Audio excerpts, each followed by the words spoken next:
So hello everyone, JCC Gurukul आप सभी को जोहार अभिनंदन व्यक्त करता है। तो आज के इस वीडियो लेक्चर में हम लोग चंपाई सोरेन के बारे में कंप्लीट केस स्टडी करने वाले हैं। और जो भी कैंडिडेट जेपीसी और जेसीसी एग्जामिनेशन की प्रिपरेशन में लगे हुए हैं तो आप लोगों के लिए यह वीडियो और भी इम्पोर्टेंट होने वाला है, क्योंकि यह केस स्टडी आप लोग का एग्जामिनेशन के पॉइंट ऑफ व्यू से ही ये केस स्टडी तैयार किया गया है।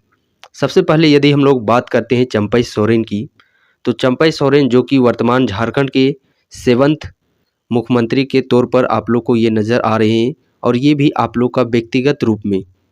और वहीं यदि हम लोग बात करते हैं क्रमागत रूप में, क्रमिक रूप में, तो ये 12th नंबर के सीएम ऑफ झारखंड बन चुके हैं। और चंपाई सोरेन की यदि हम लोग बात करते हैं तो ये लगातार 7 बार एमएलए, 7 बार विधायक रह चुके हैं। इनका विधानसभा क्षेत्र यदि हम लोग बात करते हैं तो झारखंड के कोल्हान जो प्रमंडल है, कोल्हान प्रमंडल के अंतर्गत सरायकेला विधानसभा से ये लगातार 7 बार एमएलए चुने जा चुके हैं। और वर्तमान में ये अभी झारखंड के व्यक्तिगत रूप से 7वें मुख्यमंत्री और क्रमिक रूप से 12वें मुख्यमंत्री पर ये नज़र आ रहे हैं। तो एक बार ये सीएम बन चुके हैं और 7 बार एमएलए। अब चलिए हम लोग इनके पॉलिटिकल करियर की तरफ चलते हैं। 7th सीएम ऑफ झारखंड व्यक्तिगत के रूप में यदि हम लोग बात करते हैं तो ये शपथ ले चुके हैं। 2 फरवरी 2024 को ये इनका शपथ ग्रहण हो चुका है। झारखंड के जो वर्तमान राज्यपाल है सीपी राधाकृष्णन, तो उन्होंने इनको आज 2 फरवरी 2024 को मुख्यमंत्री 7th नंबर ऑफ व्यक्तिगत के रूप में और 12वें क्रमिक के रूप में झारखंड के मुख्यमंत्री के तौर पर इनको शपथ दिला चुके हैं 2 फरवरी 2024 को। चंपाई सोरेन की यदि हम लोग बात करते हैं जीवन परिचय की, तो इनका जन्म नवंबर 1956 ईस्वी में, लगभग अभी ये 67 ईयर के हो चुके हैं चंपाई सोरेन। और इनका जन्म कोल्हान प्रमंडल के ही अंतर्गत सरायकेला खरसावां जो जिला है उसी जिले के अंतर्गत इनका जन्म हुआ था। और यदि इनका अभी वर्तमान में बात करते हैं तो वर्तमान में इनका विधानसभा क्षेत्र वही सरायकेला है। और साथ साथ में जो जेएमएम पार्टी है, तो जेएमएम पार्टी के ये वर्तमान में उपाध्यक्ष भी हैं। चंपाई सोरेन जी के पॉलिटिकल करियर की तरफ यदि हम लोग नज़र डालें तो 1995 में जब ये जेएमएम से शामिल हुए, जेएमएम से शामिल होने से पहले इनका जो राजनीतिक करियर हुआ, जो प्रारंभ हुआ, सबसे पहले ये 1991 ईस्वी में फर्स्ट टाइम एमएलए चुने गए, और वह भी निर्दलीय से चुने गए, यानी कि स्वतंत्र रूप से ये एमएलए चुने गए 1991 में फर्स्ट टाइम। 1991 के बाद यदि हम लोग बात करते हैं 1995 में यह जेएमएम से शामिल हो गए, और जेएमएम से लगातार 1995 से लेकर के वर्तमान में अभी ये जेएमएम पार्टी से ही साथ में अभी चल रहे हैं। 1995 से 2000 में जो एमएलए चुनाव हुए उसमें 11वीं जो बिहार विधानसभा, चूँकि झारखंड यदि हम लोग बात करते हैं तो झारखंड ये आप लोग का 15 नवंबर 2000 ईस्वी में अलग होकर के तैयार हुआ।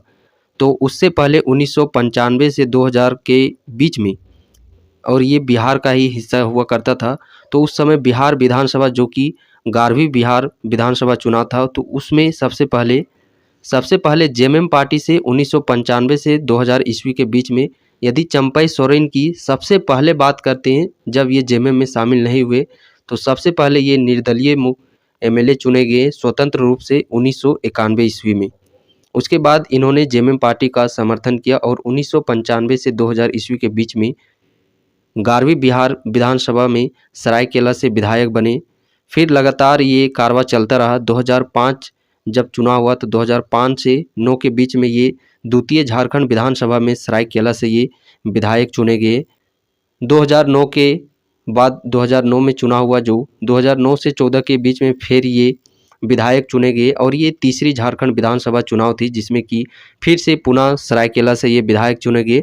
और उस समय इनको कैबिनेट मंत्री भी बनाया गया।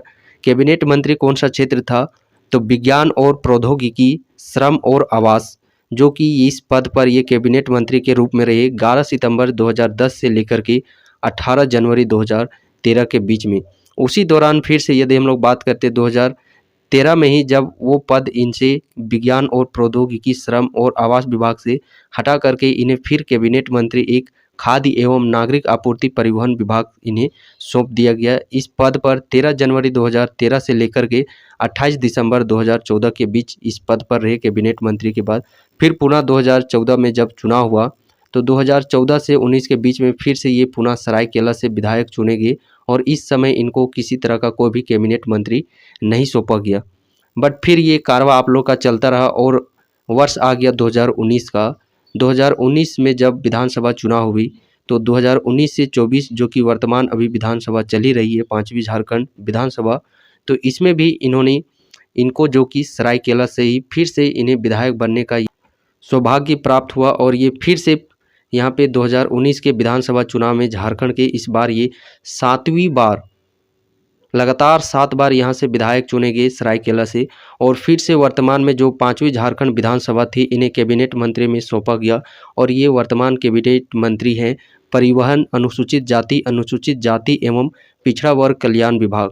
तो मेन इनका कौन विभाग है? परिवहन विभाग। और SC ST एवं जो पिछड़ा वर्ग है ये विभाग अभी ये कैबिनेट मंत्री हैं। उसके बाद यदि हम लोग वर्तमान में बात करते हैं तो जो कि वर्तमान में झारखंड के अभी 11वें CM थे हेमंत सोरेन, जब उन्होंने यहाँ पे अपने जो इस्तीफा दे दिया अपने मुख्यमंत्री पद पर, उसके बाद 2 फरवरी 2024 से हमारे जो अब वर्तमान में झारखंड के व्यक्तिगत रूप से 7वें मुख्यमंत्री के तौर पर ये साबित हुए हैं और क्रमिक रूप से 12वें नंबर के ये मुख्यमंत्री हो चुके हैं। तो यहाँ मुख्यमंत्री पद हम लोग को 2 तरीके से याद करना है, चूँकि एग्ज़ाम में दोनों तरफ से पूछा जाता है।